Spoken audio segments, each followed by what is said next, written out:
After taking the world by storm with her first self-help book, it was called Girl, Wash Your Face. Rachel Hollis is saying in her new book, it often takes a life-changing crisis to remind us which parts of our life are worth living. 5, 4, 3, 2.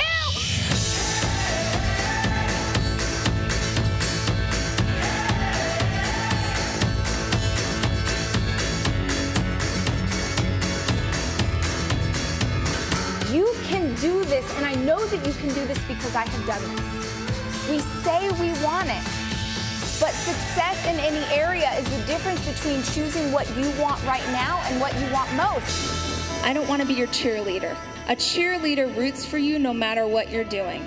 A coach says, I see something greater in you than you see in yourself, and I'm going to challenge you to bring it out. Please welcome Rachel Hollis. Rachel, I lost 20 pounds just watching you jump around. Like, I just want you to be my workout. I want to just watch you. Your energy is infectious. It is almost as compelling as those inspirational quotes and mantras that you share before thousands of people. I mean, I do a lot of jumping on stage, and since I have given birth to 3 children, I also pee my pants a little bit simultaneously, so sort of doing all the things, Tamron. And you're doing it with style. Listen, your book, this new book, is deeply personal. The full title of it is Didn't See That Coming, Putting Life Back Together When Your World Falls Apart. And, you know, what you reveal in the book are the most difficult topics I think anyone could ever address. You lost your brother to suicide. Your 16-year marriage started to fall apart.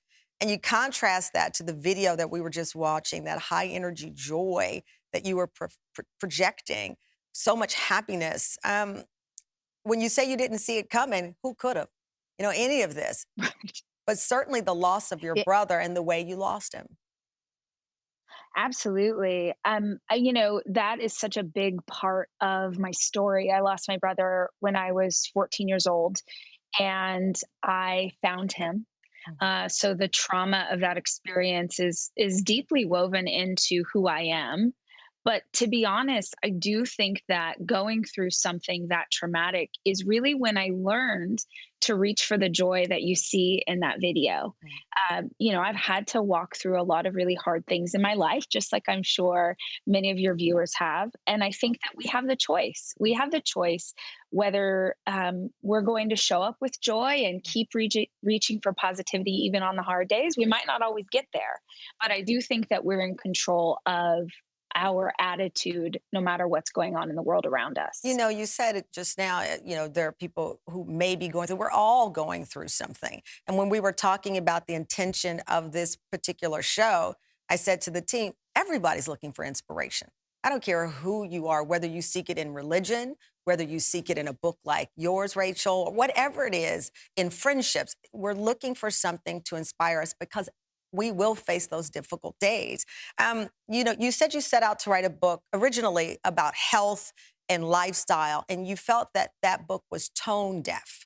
Was there a moment of realization that you needed to pivot and change the intention of the book and the stories you were sharing? Absolutely. I was in the midst of editing a book that was meant to come out in 2020 that was done.